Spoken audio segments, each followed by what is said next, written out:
Number 11. Jacqueline, Edison, and NicholasShaughnessy.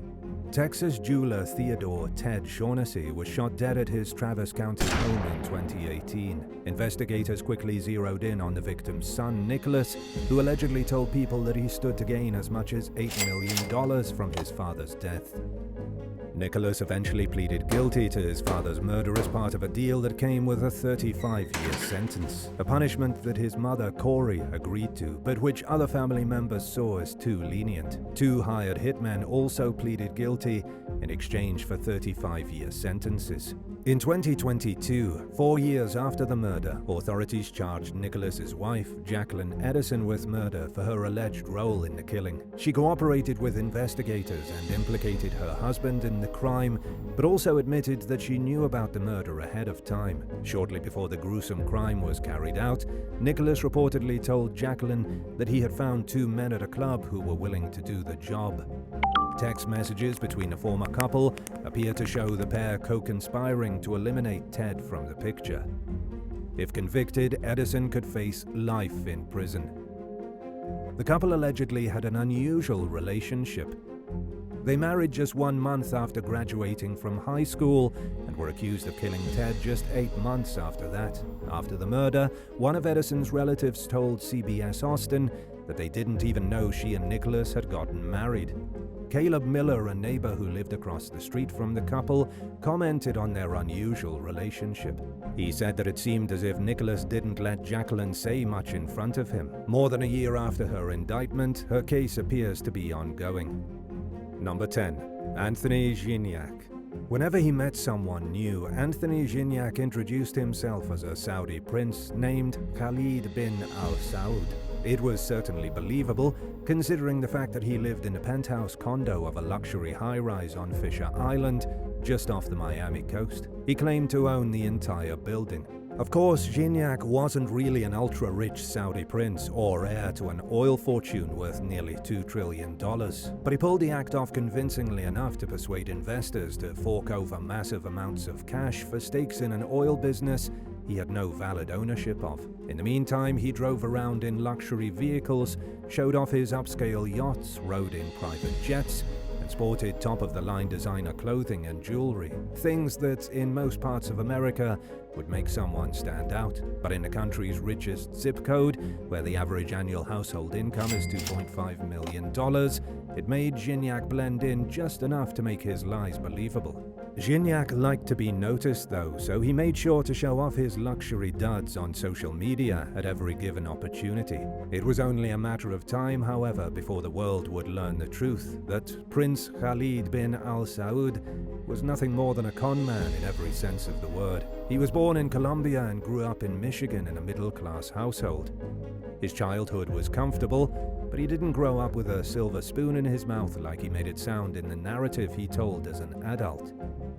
As you've probably figured out by now, Jinyak funded his lifestyle with the millions of dollars he conned out of unsuspecting investors.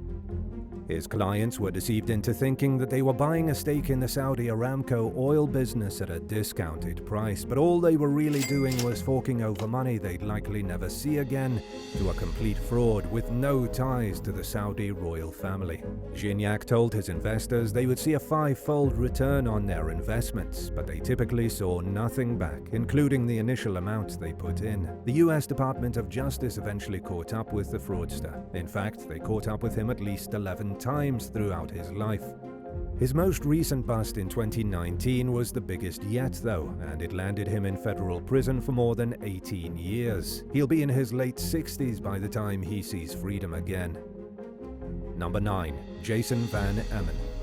Jason Van Eman and his business partner Benjamin McConnelly produced independent movies, Broadway shows, and other entertainment under their company Weather Vane Productions. But their business wasn't entirely honest. In fact, the pair were accused of defrauding unsuspecting investors out of more than $60 million. Van Eman promised his victims that he would match their contribution toward their projects, and in the beginning, he made good on his word. It sounded too good to be true, but his track record spoke for itself, so people took up on what seemed like the opportunity of a lifetime.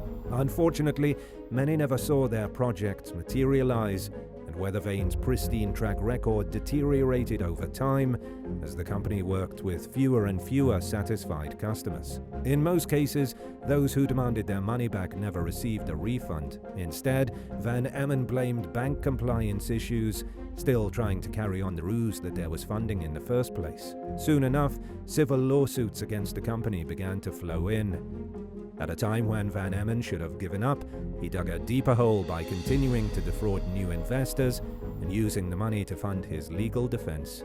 He also appealed to an online PR management firm in an effort to squash news of the growing list of allegations against him. But it could only go on for so long before authorities caught on to the scheme and brought Van Eman and McConnelly to justice. McConnelly pleaded guilty to one count of conspiracy to commit wire fraud and received a 13-year prison sentence, while the jury convicted Van Eman of wire fraud and money laundering. He was sentenced to 21 years in federal prison, which means he'll be 65 years old when he's released. Number 8. Arafa Nassib and Adele Kasem. In one of the more bizarre and shocking cases of insurance fraud to come out of the United Kingdom in recent years, a woman named Arafa Nassib conspired with her son, 18-year-old Adele Kasem, to fake her death for financial gain. The pair took out a large insurance policy on Nassib's life and lifted Kasem as the sole beneficiary. They then traveled back to their home country of Tanzania. Kasem filed paperwork in the UK claiming that his mother had died in a car accident in Zanzibar, and the insurance company paid out £136,000. By then, the pair had amassed debts to the tune of around £80,000. And Nassib wasn't dead. In fact, she was alive and well. To keep up the ruse, Kasem returned to Britain alone while she stayed behind in Africa. But she eventually tried to also return to the UK, which was when she got busted for faking her own death. Authorities didn't have to do much beyond scanning her passport in order to realize that Nassib was supposed to be dead. She was arrested right then and there at the airport, bringing her and her son's short-lived scam to an abrupt end. But that was just the beginning of the legal problems they would face. Nassib and Kasem were both arrested for their alleged roles in the scheme, and they both pleaded guilty to insurance fraud in court. The judge overseeing the case sentenced Nassib to 2.5 years in prison, while Kasem was given a 1-year community order, which meant that he had to abide by certain rules and restrictions in order to avoid doing prison time himself. Number 7. Jamie Bellagio. Better known as DWI Guy, 65-year-old James Morris Bellagio was a criminal defense attorney from Central Texas who typically defended clients accused of driving drunk, drug possession, and other misdemeanor crimes. He saw an opportunity to make a lot of cash in a short amount of time in 2014 when he conspired with Florida-based private investigator Chuck Morgan and Colombian attorney Bibiana Correa to swindle defendants involved in major drug trafficking cases. Bellagio and his accomplices convinced the defendants that they were capable of bribing U.S. officials to drop or dramatically reduce the charges against them.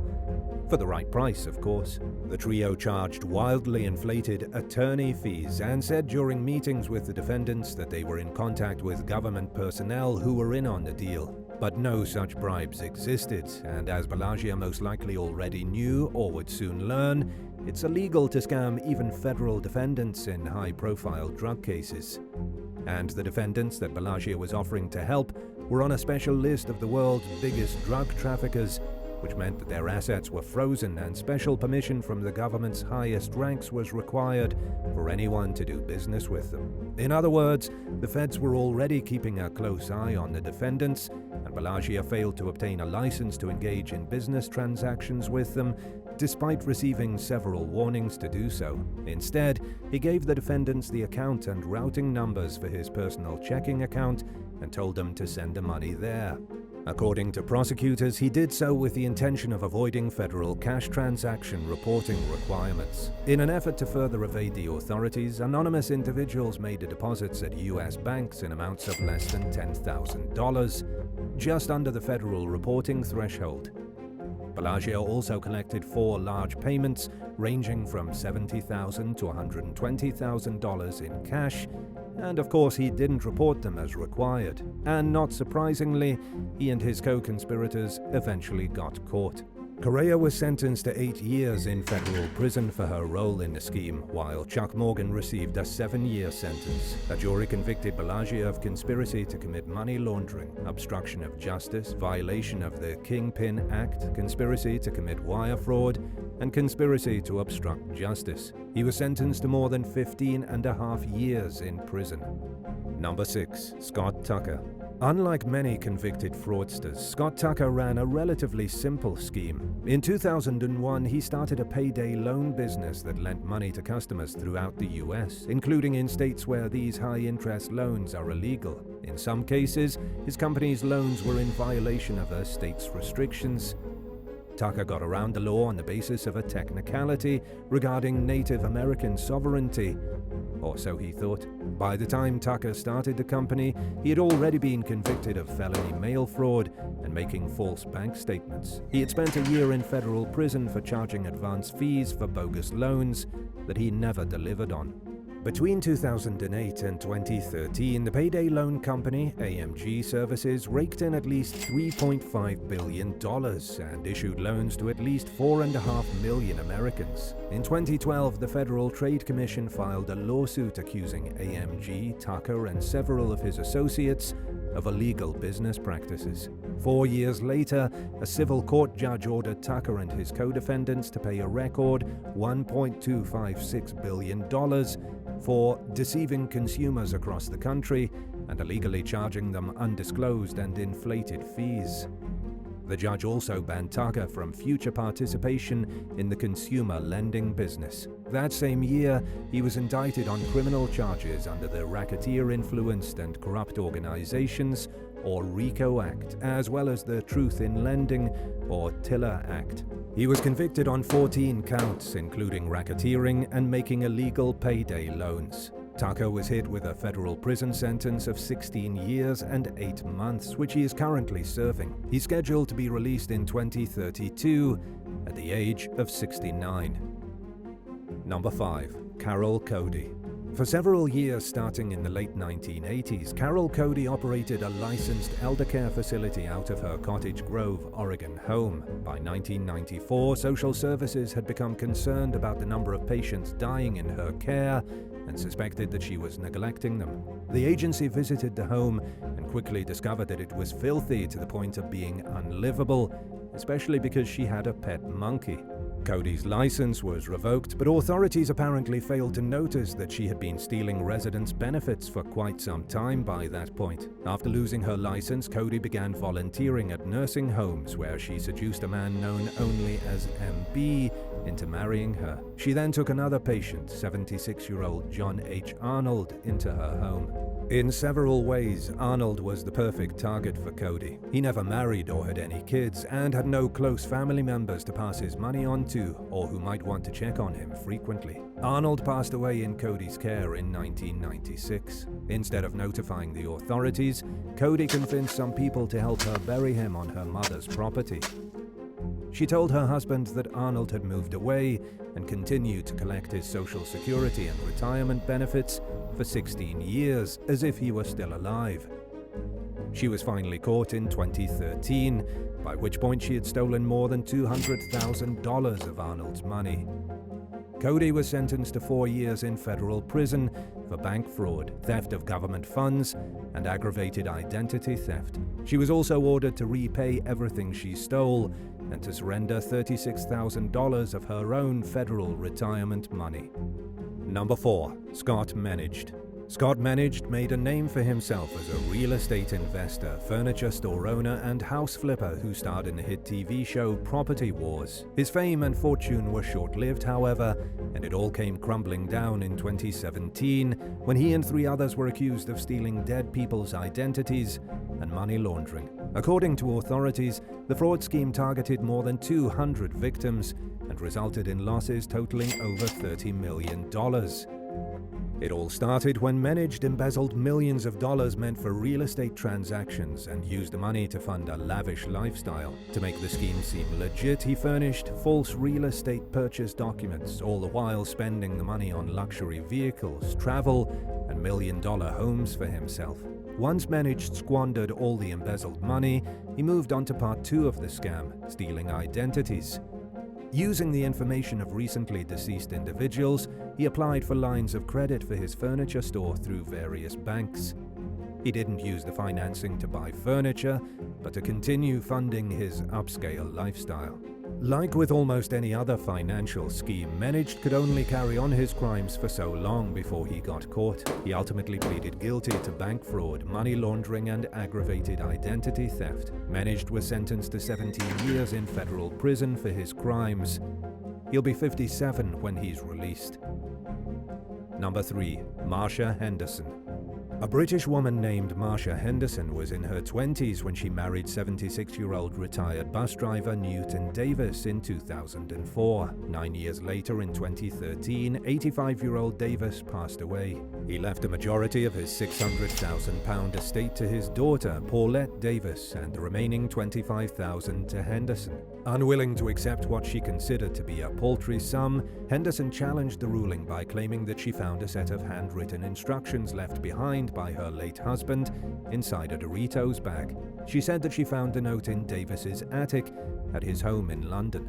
The slip of paper listed Henderson as the heir to £550,000 of Davis's fortune. She took the matter to court, arguing that the money rightfully belonged to her, but a judge didn't buy the story. In fact, he called the claim ridiculous and noted that the document was riddled with careless errors that even a common person would notice, like the fact that it was titled "Her Last Will" instead of his. He also pointed out that it would have been eccentric for someone to put a document as important as their will into a chip bag. Much to Henderson's disappointment, the judge ruled that the handwritten will was invalid and that the original still stood. He also ordered Henderson to pay £42,000 in back rent to Paulette Davis after she refused to move out of the home following her husband's death. Number 2. Christopher Dr. Death Dunch.